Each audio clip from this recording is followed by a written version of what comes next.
नमस्कार। तो मैं तो चूंकि प्रिया भी 40 साल का हो रहा है और मैं तो और भी बुढ़ा हो गया हूँ, तो मुझे तो ऐसा लगता है कि इतिहास बार बार वही दोहरा रहा है। तो अल्मा आटा के डिक्लेरेशन में 1978 में ये कहा गया कि प्राइमरी हेल्थ केयर का अर्थ ये है कि preventive, promotive and then curative.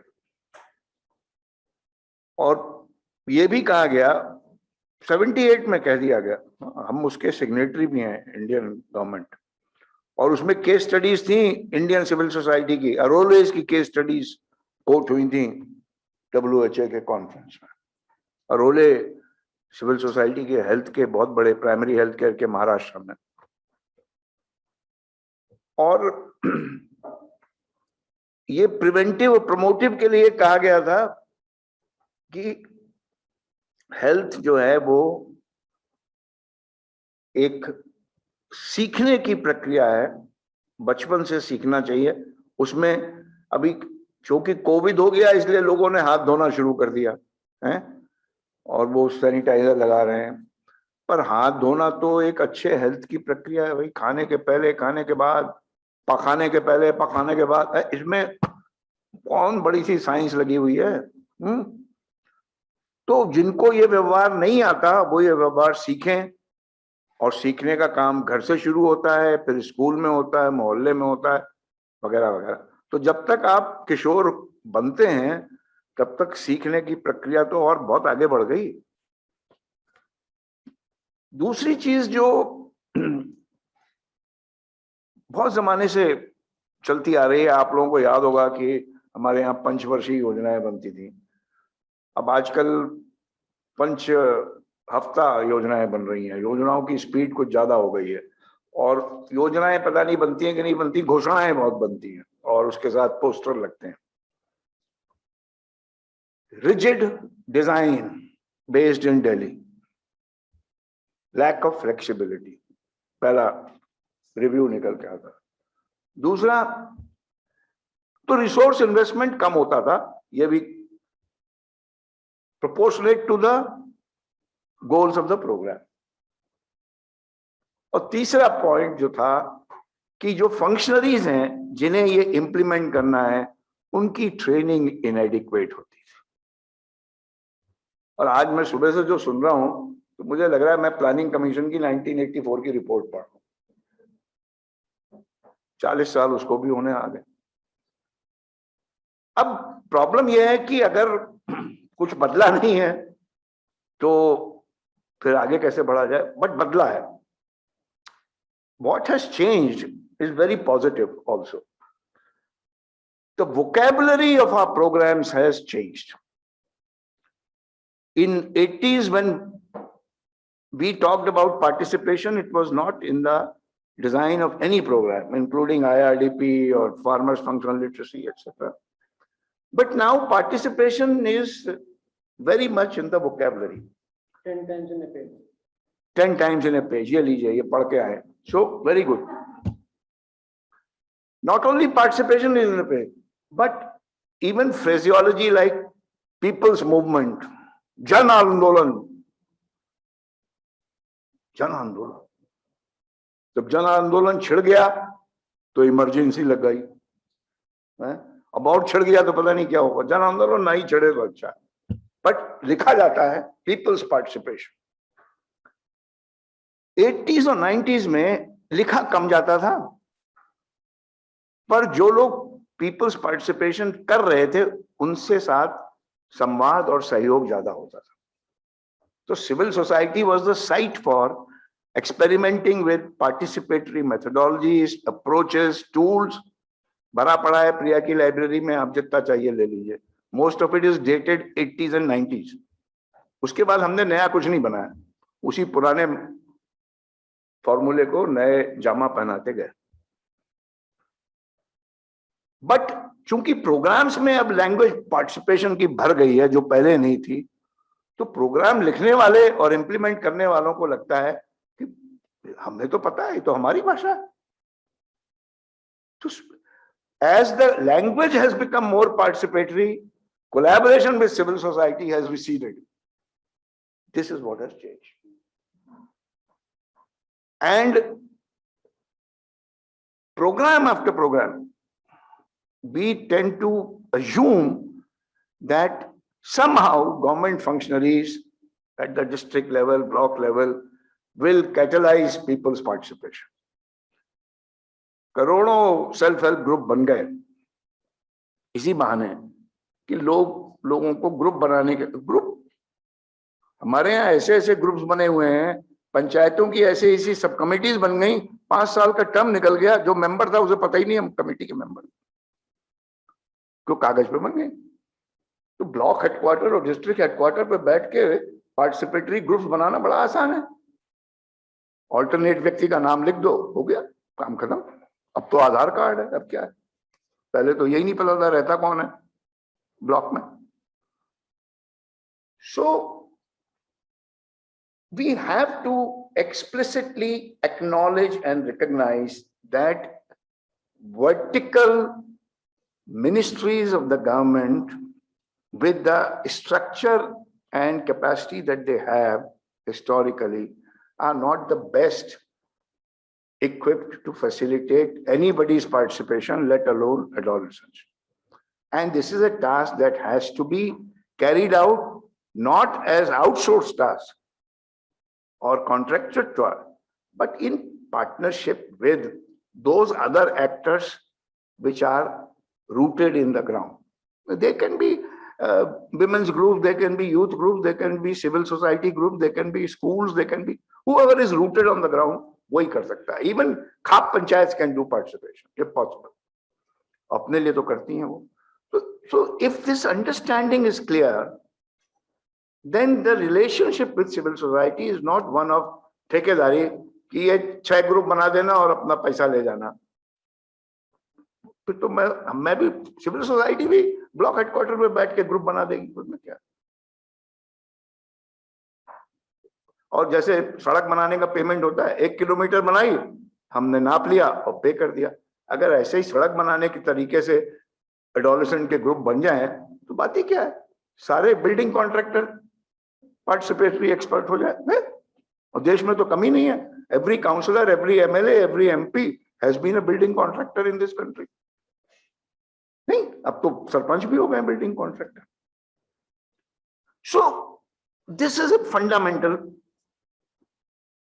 Given structural problem.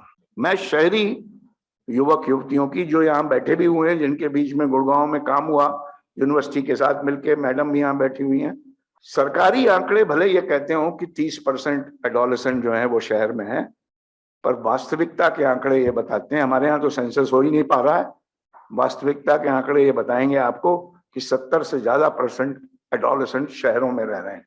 और शहर वो नहीं है जो दिल्ली है, शहर वो है जो गांव नहीं है. Let us put it this way. भाग गए हैं सब शहरों में, और जो बचे हैं तो थोड़े बहुत लड़कियों को पकड़े बैठे हैं कुछ लोग, वो भी गायब हो रही हैं धीरे धीरे, पढ़ाई के बहाने इधर उधर, शहरीकरण उनका भी हो गया है.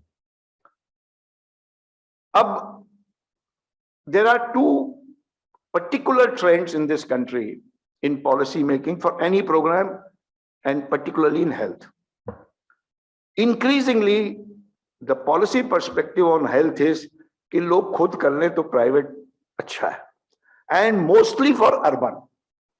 गांव में बेचारे गरीब रहते हैं, ऐसा कोई जरूरी नहीं गरीब ही रहते हो, बट गांव में वहां पे हेल्थ सर्विसेज नहीं जाती, चलो प्राइमरी हेल्थ सेंटर चला देते हैं. और शहरों में तो अपोलो है, दिक्कत क्या है, अपोलो में घूमेंगे लोग, स्वास्थ्य ले लेंगे. क्यों भाई, चलें अपोलो चलते हैं तुम्हारे साथ स्वास्थ्य लेने. तो this mindset is driving policy making for urban health. Lack of investment and assumption that private services will supplement everything, including vaccination, जो अभी ताजा हमने भी ठुकवाया privately. So if this is the mindset, if the problem of adolescent youth is increasing in urban centers, then ये जो scheme है, मैं तो इसको शहरों में इंप्लीमेंट करने के लिए धक्का देना चाहता हूं. एंड उसको इंप्लीमेंट शहरों में करने के लिए इट इज नेसेसरी देयरफॉर कि शहरों की जो वास्तविकता है वो पकड़ में आए. Cities are not an extension of villages. Urban habitation does not look like. गांव में आप अभी भी चले जाएं किसी भी गांव में तो पाड़ास can determine the socio economic composition. ये पाड़ा, अरे यहाँ पे ये लोग रहते हैं मोर और लेस, क्योंकि अगर इधर उधर चला जाए तो गोली चल जाती, वो बैठे हैं अपने अपने पाड़े, जाति के हिसाब से, ऑक्यूपेशन के हिसाब से, है ना, इकोनॉमिक लेवल के हिसाब से पाड़ा. अब आप ये बताइए कि इस बिल्डिंग में हम लोग बैठे हैं, एयर कंडीशन चल रहा है, फलाना डिमाका यहाँ हो रहा है, ये पाड़ा कौन रहता है यहाँ पे? सामने खोमचा बेचने वाले ठेले लगाए हुए बैठे हैं जिनको 150-200 रुपए 250 रुपए रोज की आमदनी होती होगी. बीच इस साइड में झुग्गियां बनी हुई हैं. सो urban reality is more complex. The distinction between spatial distinction between the rich and the poor is non-existent, is mixed up. तो अगर आप ये बच्चे जिस कॉलोनी में रहते हैं गुड़गांव में, जिन्होंने अपनी कहानी दिखाई, जब वो यहाँ आए उन्होंने विजुअलाइजेशन एक्सरसाइज यहाँ करी, विजनिंग एक्सरसाइज, तब उन्होंने कहा कि सर हम जहाँ रहते हैं वहां तो बगल में हाई राइज भी है, बट हाई राइज वाले जो हैं वो तो अपोलो जा सकते हैं, ये जो लो राइज वाले ये कहां जाएंगे? तो वो उन्होंने कहा भाई 5 किलोमीटर जाना पड़ता है वहां जाके. तो so first problematic is that urban health planning requires attention to the large 60, 65, 70% of the urban informal, urban low economic status families that are living in urban habitation. It is no longer, urbanization is no longer equivalent to having a good life. It's a terrible life. आपने बताया पूरा मुंबई धारावी का किस्सा.